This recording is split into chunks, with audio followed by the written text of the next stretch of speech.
श्री भर्तृहरि द्वारा नीति शतक में कहते हैं धैर्य की परिभाषा क्या है। इसकी पराकाष्ठा देखने को इस पद्य में मिलेगी। आइए हम आप पद्य को देख करके धैर्य की पराकाष्ठा और धैर्य का समुचित रूप देखने का प्रयास करते हैं। शिखरड़ी छंद है, बड़ा ही प्रिय छंद है। क्वचित् पृथ्वी शय्याः क्वचिदपि च पर्यङ्कशयनः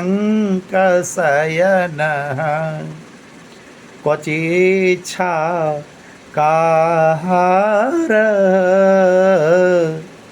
क्वचिदपि च शाल्योदनरुचिः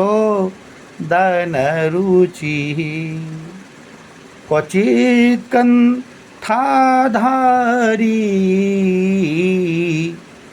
क्वचिदपि च दिव्याम्बरधरो मनस्वी कार्यार्थी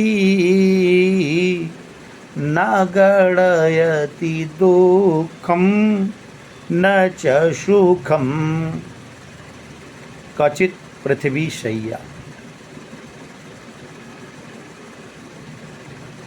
धैर्य धारण करने वालों को धैर्य धारण करने में कोई समस्या नहीं होती। क्यों कि इतिहास रहा है। भर्तृहरि तो बहुत पूर्व लिख दिए हैं, लेकिन हो सकता है इन्हीं पद्यों को पढ़कर सुनकर ध्यान करके महाराणा प्रताप जी के द्वारा इसी का आचरण किया गया। जो प्रताप अपने दुर्ग में विशाल महल में गो क्षीर फेन प्रभा, गाय के दूध के फेन के समान उत्तम शैया पे रहते थे, वही जंगलों में पृथ्वी पर कुछ कांटों पर रहने लगे। क्यों? क्योंकि क्वचित् पृथ्वी शय्याः क्वचिदपि च पर्यङ्कशयनः। कहा पर्यंक शयन है। क्वचित् शाकाहार, कहीं तो घास पत्तियों को खा करके ही जीवन सुनने में आता है। घास की रोटी महाराणा प्रताप बना करके उसका रसास्वादन किए थे। क्वचिदपि च शाल्योदनरुचिः,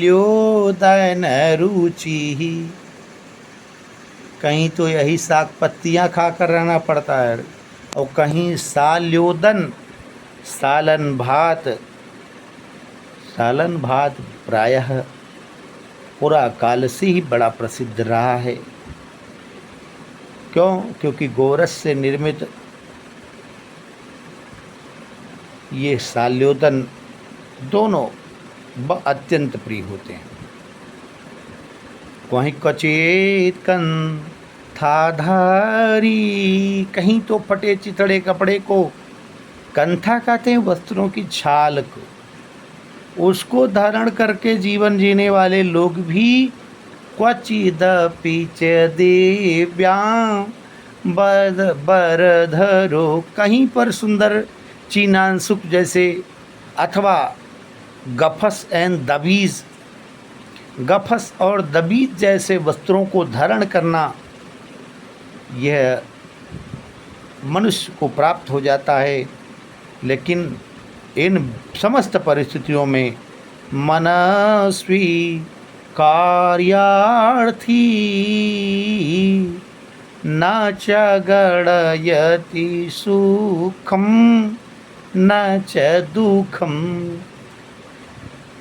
कहाँ फटे चितड़े पहनने में उनको दुख की अनुभूति नहीं हुई।